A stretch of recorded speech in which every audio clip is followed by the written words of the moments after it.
What's up, gang? It is I, Carlton Flowers, the Crypto Pro. I got the coffee ready,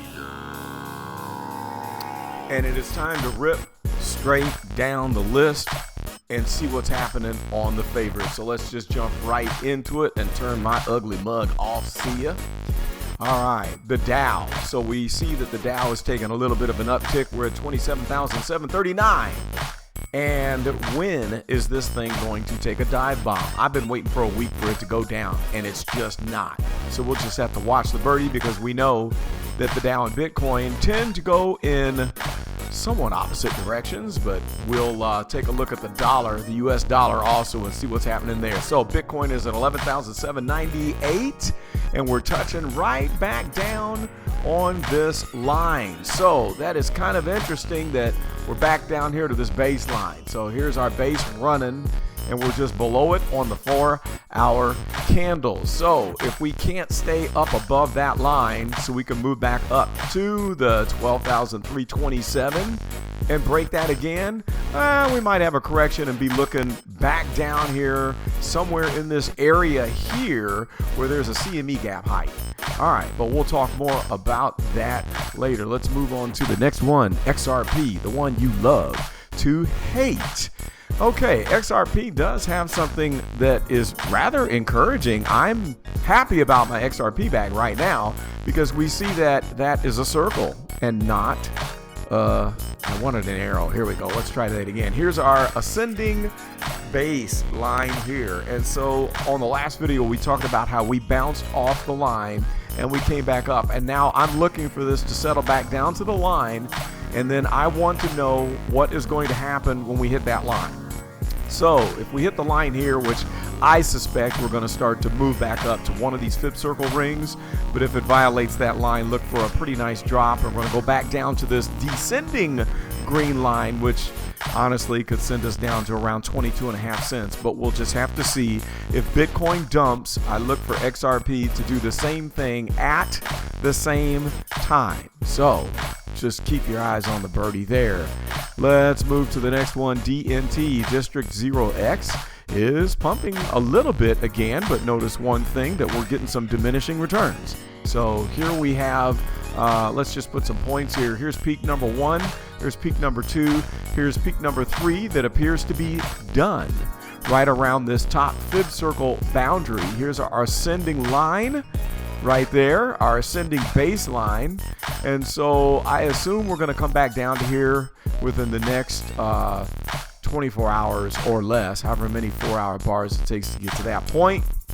And then we'll just see if it dumps below that line or stays up above. But from the looks of it, I don't know. I mean, this could be some sort of pretty wicked pennant ascending flag. That's kind of slightly an ascending flag formation there.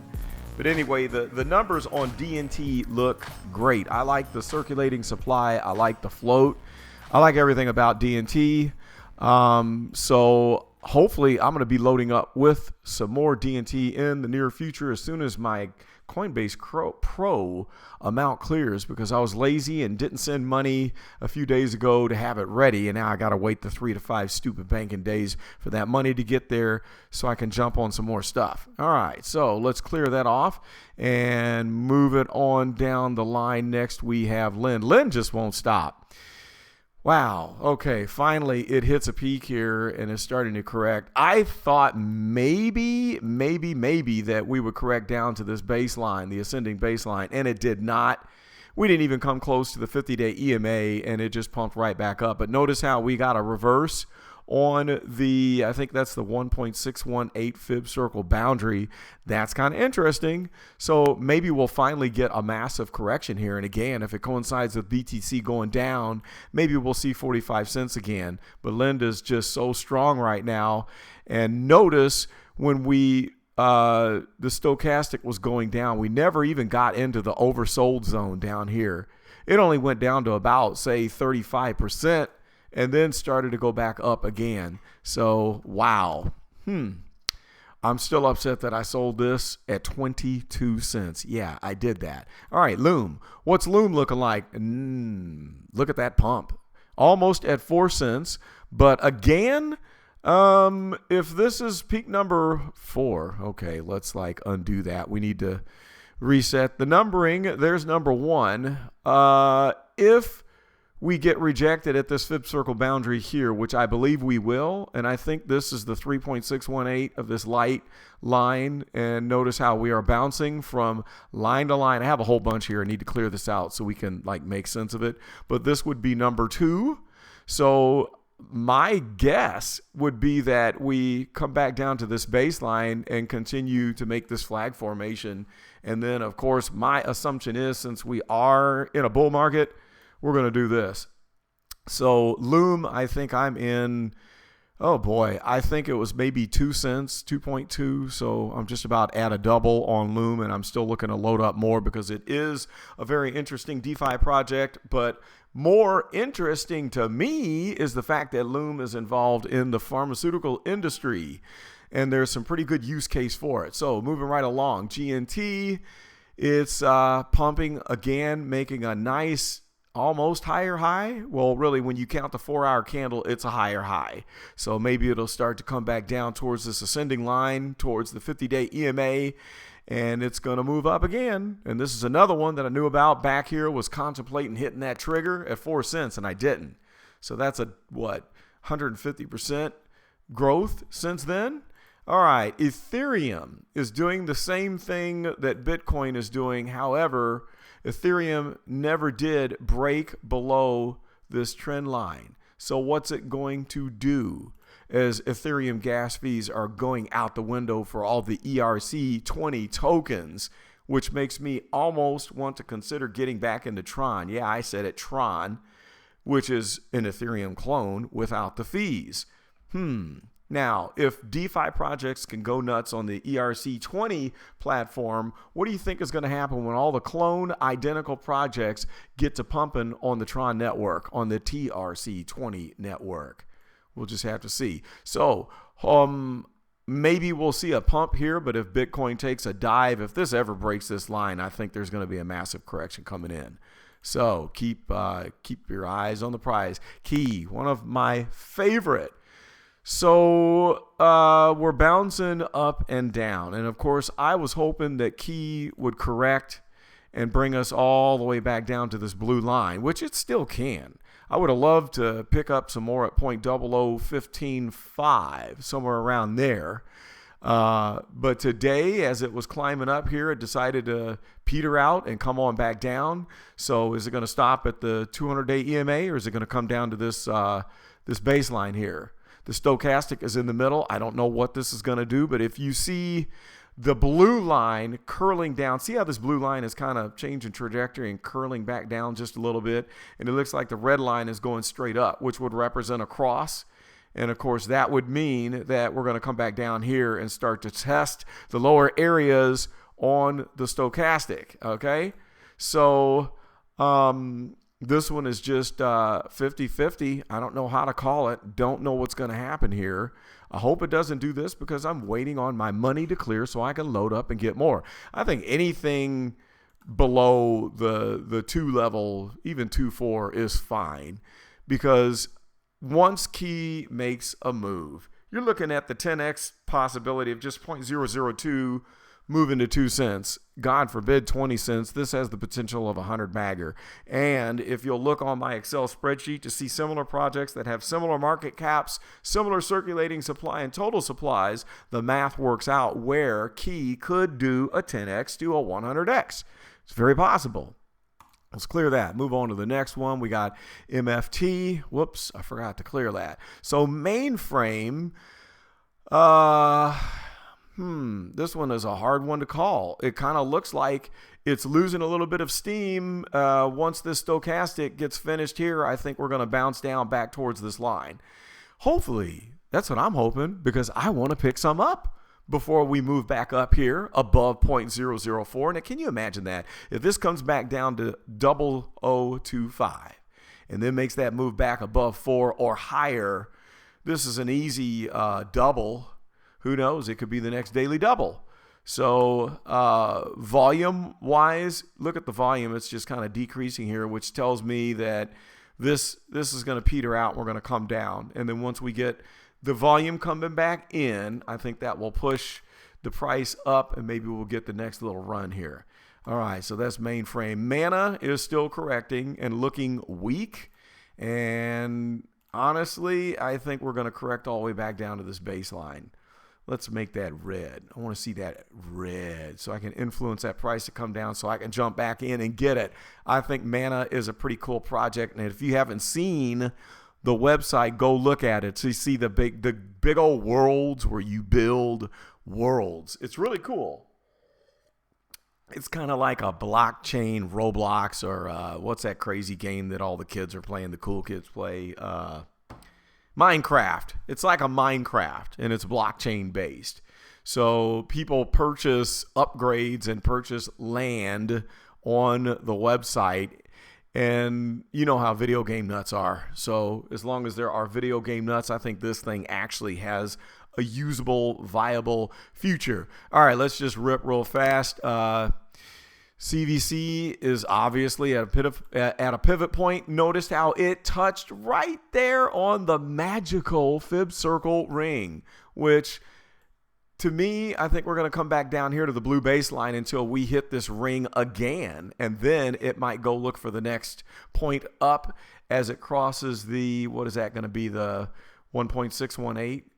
Let's see. I'm not sure. Let's smush this down and look. It would be the 2.618. So once we revisit this 1.618 on the correction, I think it's going to jump up here and look for that 2.618. All right. So that's CVC. DOT. There's the old dot. And here's the new dot, which is at $2.79. Nothing to write home about there. I think we still have time. Let's just move on. Toko. I'm looking at Toko. I don't know how to pronounce that. Let's jump out to the one-day chart just so I can show you how this beautiful thing has gone through the 4 stages of development that I like to see, where you have your initial, your markup happens here. There's the pump. And then here's the distribution stage where people are getting rid of it. Here's the accumulation stage. And then we see the bump. You always have that bump. That's the consolidation stage. And then coming up after that would be the next markup phase. And of course, if it made it this far here, I think in the next bull market, phase 4 is going to be a lot stronger. So I'm going to give Toko a go. I want to pick this thing up, and I just hope I don't miss it before it's too late. All right, so last but not least, there is Luxo. Looking at the Luxo chart makes me mad because I wish I could have got in on this before it moved when it was down here at around 20 cents, 25 cents. Interesting formation it's got going on here. I want to see if it makes some big, massive pennant. You know, something like this. When we connect, look at this. When we connect these wicks, okay, and then we come down here and grab the bottom end, it kind of makes this weird looking triangle, a symmetrical triangle, which those can go either way. But in a bull market, symmetrical triangles usually pop up, and in a bear market, they go down. So if we make it here before it explodes, this is probably going to happen. And I need to get a little bit of this, even though I'm still mad that I didn't get it down here. But this is a good project. It's got a good use case, and I think that there is definitely some massive potential there, and I'm going to be mad at myself if I miss out again, so I don't want to miss out. I'm going to add a bonus here because it's something that I had back in the heyday as I just spilled coffee in my lap. That's hot. Wow. How about that? I should empty my pockets here. Empty my coffee. I emptied the coffee in my pockets. That's what I did. Boy, I'm glad I don't have the camera on. You should see this.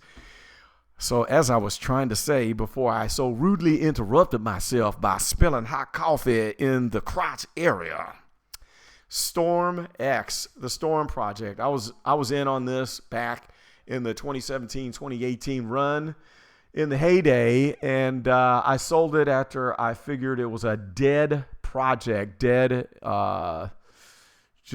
completely rolled over. But now let me show you what's been happening with this thing. It did not come up. Let's try this again. Oh, I added it to the watch list. We got to go down to the bottom, click it. There we go. Now, let's look at the 1 day. and the data is not here. This is not the right chart. I want the chart that has the history, and it is not there. Let's see, US dollar calculated by TradingView. Let's look at the HIT BTC chart and see if that has more data. And it does not. Okay, so let's just go back and look at the first one. And look at this immediate action here. It just woke up, and it's coming out of the laying down in the dog days. When they lay low like a dog, I call them laying low like a dog in the accumulation phase, and then you get that bump. This is the bump. And so what's happening here, storm is starting to heat up, and we see this general trend here. And at 0.003, I think there are some possibilities, and it's probably got some really rude looking numbers on it. Let's just jump over to CoinGecko and see how rude the numbers are for Storm, STORMX. Here we go. It is number 263 on the chart. And let's just jump on down here. It's got pretty good trading volume, 1.2 million, 10 billion circulating supply, 7.8 billion or 7.8 billion circulating out of 10 billion. Is that 10 billion? Million billion. Yeah, that's right. All right, so that's not too bad. 10 billion. I've seen some projects with that amount or more that are trading in the teens. So it's got some possibility here. I'm going to have to revisit this, look and see what's going on with the project, and then make a decision on whether or not it's time to jump back in again. So that is all I have today, boys and girls, as I'm sporting this big, fat gold chain. And yes, it is genuine, solid, 14-karat plastic. That's right. Well, I'm wearing this because I'm getting excited about my 10x, 100x gains that are going to be coming, and then I'll be able to replace the 14-karat plastic with the real 14-karat gold.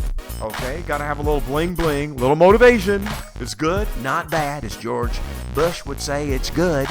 So we'll hit you up next time with the update. If there's a project that you would like to see, please let me know. And also, don't forget, you can check out my ideas on TradingView, https://www.tradingview.com/u/Carlton Check me out. I'll keep regular updates on all of the projects that are in the watch list on the TradingView account. All right, that's all I got.